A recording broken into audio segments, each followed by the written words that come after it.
여러분 안녕하십니까? 월요일 아침 뉴스투데이 울산입니다. 먼저 오늘의 주요 뉴스입니다. 전국의 해맞이 대표 명소 간절곶에 수년째 흉물로 남아있던 건물들이 잇따라 철거 수순을 밟고 있습니다.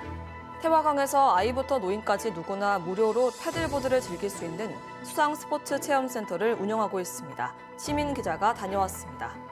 그동안 주민 반대로 진척이었던 태화 고지 배수터널 공사가 다음 달 본격적으로 재개됩니다. 한국석유공사가 우리나라에서 발생한 이산화탄소를 포집해 말레이시아의 고갈 가스전에 저장하는 사업을 본격 추진합니다. 간절곶에 수년째 흉물로 남아있던 건물들이 철거 수순을 밟고 있습니다. 울주군청은 해당 부지들의 구체적인 활용 방안에 대해서는 철거 후에 주민들과 협의한다는 계획입니다. 이용주 기자가 전해드립니다. 낡은 건물 곳곳에 녹이 슬었고 외벽은 일부가 뜯겨져 나가 천으로 막아놨지만 그마저도 찢어졌습니다. 굳게 닫힌 출입문과 출입금지 현수막이 걸려있는 이곳은 간절곶 드라마하우스입니다. 지난 2010년 들어선 이후 드라마와 영화 촬영 장소, 레스토랑과 카페 등으로 활용되어 왔지만 2021년 9월 마지막 임차인이 떠난 뒤 흉물로 방치되어 온 겁니다. 간절곶에 오개티라는 지적이 이어지면서 울주군이 결국 철거 작업에 들어가기로 했습니다. 우선 다음 달까지 철거를 마친 뒤 부지 활용 방안은 추후 주민들과 논의하겠다는 계획입니다. 간절곶에서 걸맞는 좀 해가 뜨는 제일 먼저 뜨는 곳이니까 걸맞는 그런 멘트로 가시면 좋겠다 제 생각이 그렇습니다. 그 많은 관광객들이 차도 올 수 있는 그런 공간. 울산 제1호 관광유람선 사업을 하겠다며 민간 사업자가 울주군 대송항 방파제에 지었던 간절곶 관광홍보관도 사정은 마찬가지입니다. 지난 2015년 지어진 이 건물은 단 2달 동안 사용된 뒤 업체가 폐업하면서 8년 넘게 흉물 상태로 방치돼 왔습니다. 울주군은 보수를 해 사용하는 방안도 고려했지만 안전등급이 C인 데다 불법 건축물인 점, 어민 의견 등을 고려해 이달 안에 철거하기로 했습니다. 2년 전에 우리가 사용하라는데 그 이미 지금 건물 보시다시피 지금 흉물이 되어 있는데 그 사용해도 전기도 없고 안 들어가고 있고 사용할 필요가 없는 거예요. 울주군은 해당 건축물들의 철거 이후 활용 방안에 대해 간절곶과 어울릴 수 있는 공간이 무엇인지를 최우선적으로 고려해 신규 사업을 추진하겠다고 밝혔습니다. MBC 뉴스 이용주입니다. 상습 침수 지역인 중구 태화시장의 침수 대비책으로 꼽히는 태화 고지 배수터널 공사가 다음 달 본격화될 전망입니다. 이 배수터널은 태화시장으로 내려오는 빗물을 배수터널을 통해 태화강으로 흘려보내는 시설로 공사 현장 인근 주민들의 반대로 1년 넘게 진척이 없는 상황입니다. 중구는 지난달 주민 설명회를 통해 공사 재개를 알린 만큼 9월부터 본격 공사에 들어간다는 입장입니다.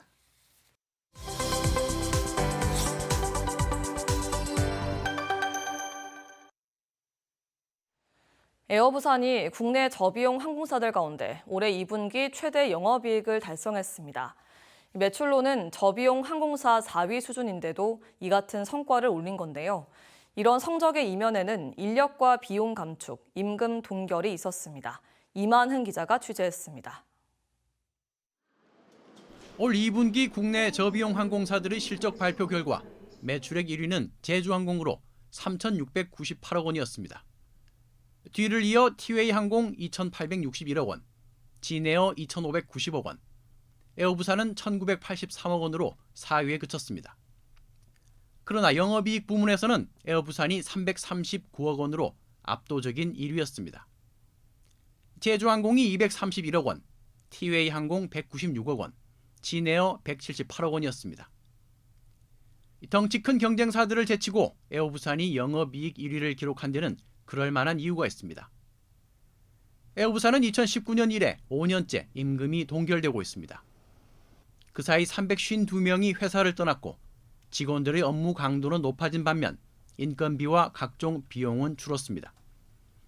반면 경쟁사인 제주항공은 올해 3월과 6월 100여 명의 승무원을 뽑았고 이달에도 신입 객실 승무원을 뽑습니다.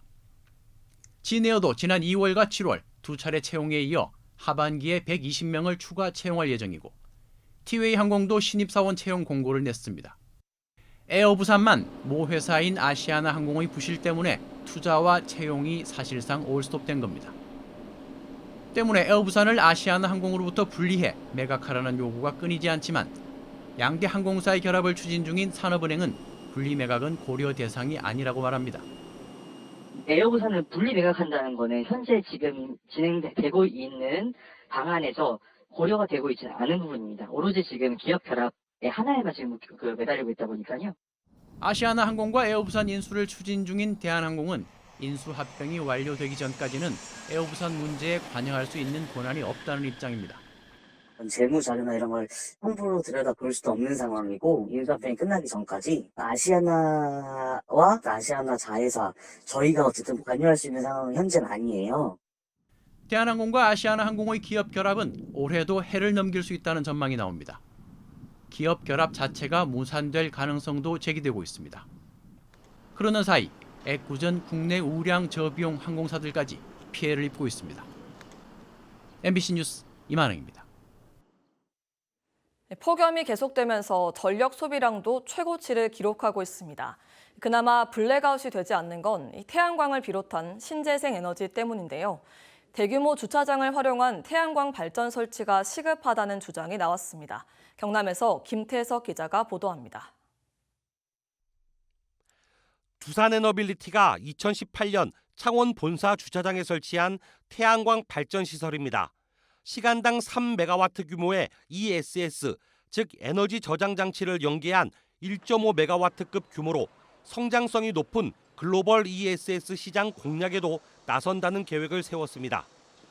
반면 경남의 대규모 주차장에는 대부분 태양광 발전 시설이 없습니다.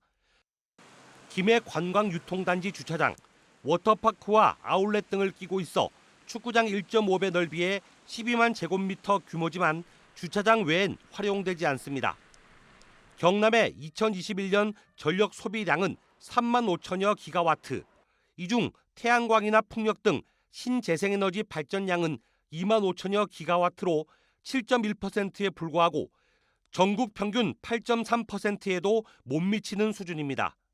반면 경남의 주 산업인 기계금속, 조선, 방위, 자동차 제조업은 고성이나 삼천포, 하동의 석탄 화력 14기에 대부분 의존하고 있습니다.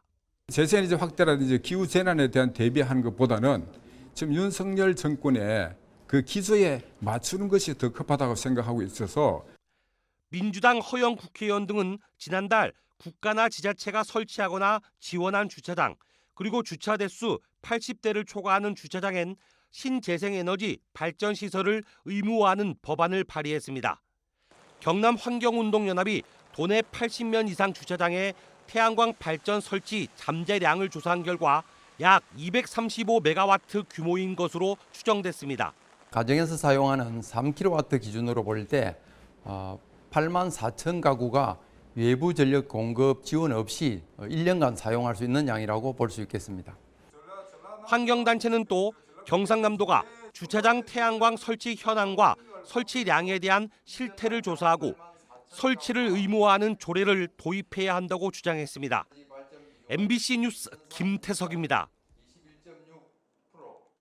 네, 오늘 새벽 2시 30분쯤 울주군 범서 파출소 인근에 주차되어 있던 승용차에서 불이 났습니다. 경찰은 자연 발화 또는 방화 여부 등의 화재 원인을 가리기 위해 인근 CCTV 등을 분석하고 있습니다. 이에 앞서 어젯밤 10시 50분쯤에는 울주군 청량읍에 있는 창고에서 불이 났다가 40분 만에 꺼졌습니다. 울산지법은 사기 혐의로 재판에 넘겨진 20대 A씨에게 징역 1년 3개월에 집행유예 2년을 선고했습니다. A씨는 지난해 3월부터 올해 1월까지 인터넷 카페 등에 스마트폰과 태블릿 PC 등을 판매하거나 대리 구매해준다는 글을 올린 뒤 연락을 해온 피해자 136명으로부터 9,200만 원을 받아 챙긴 혐의로 기소됐습니다. A씨는 자신이 전자기기를 갖고 있지도 않았지만 보내줄 것처럼 속였고 또 받은 돈 대부분은 인터넷 도박으로 탕진했습니다. 울주군 지역에 등록된 화물 자동차 차고지를 전수조사해 실제로는 없는 주소를 사용했거나 폐업한 차고지 24곳에 등록을 취소했습니다. 울주군은 지난 5월 8일부터 2달 동안 공동 차고지를 제외한 지역 내 화물 자동차 차고지 691곳을 실태 조사한 결과 46곳이 차고지의 기능을 상실해 부적합한 것으로 확인됐다고 밝혔습니다. 이에 따라 운수 사업을 폐업한 13곳과 실제 주소가 없는 11곳 등 24곳을 등록 취소하고 그 외 22곳은 새로운 차고지를 확보해 이전 변경하도록 조치했다고 설명했습니다. 올 들어 전기차 판매가 감소하면서 현대자동차가 부품 회사에 전기차 부품 공급을 줄여달라고 요청했습니다. 자동차 업계에 따르면 올 들어 7월까지 현대차의 주력 모델인 아이오닉 5 판매량이 1,800여 대로 지난해 같은 기간 대비 40.4%가 줄어드는 등 전체 전기차 판매량이 20% 이상 감소했습니다. 이처럼 현대차의 전기차 판매가 줄면서 최근 복수의 협력사에 일시적으로 전기차 일부 차종의 부품 생산량을 15에서 20%를 줄여달라는 내용을 전달한 것으로 알려졌습니다. 울주군이 울산 최초로 공동주택 음식물 쓰레기 수거 장비에 신용카드 결제 기능을 도입합니다.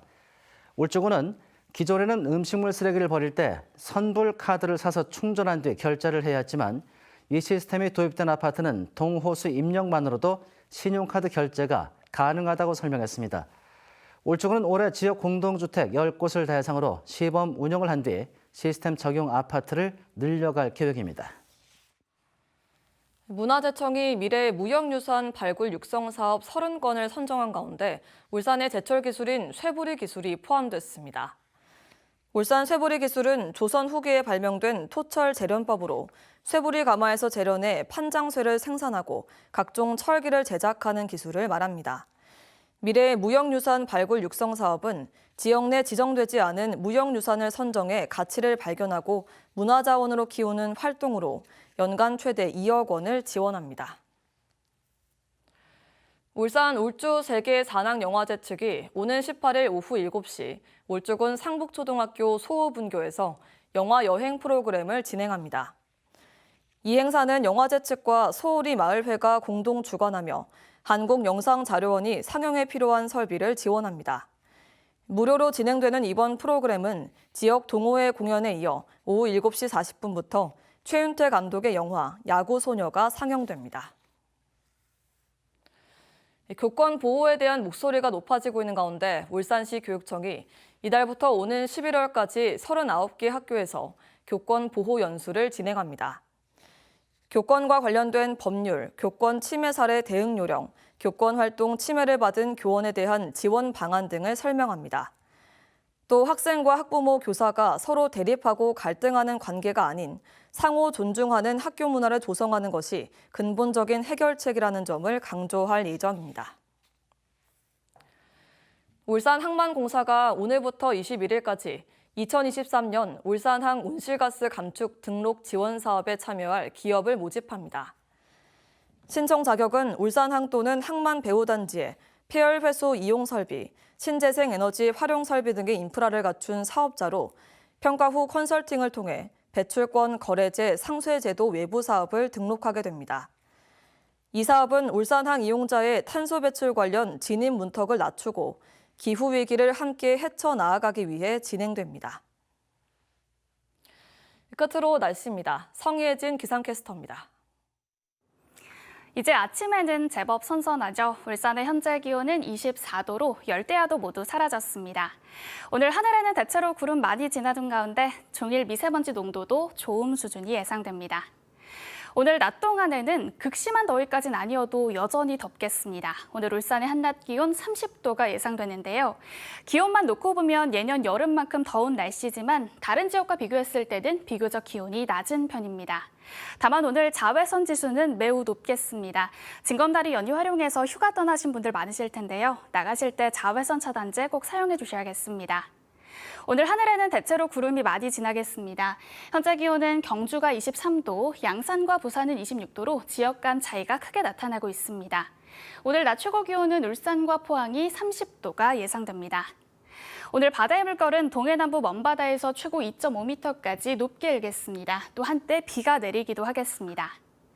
광복절인 내일은 하늘에 구름이 많이 지나겠고요. 당분간 낮 기온은 30도 안팎의 분포를 보이겠습니다. 날씨였습니다.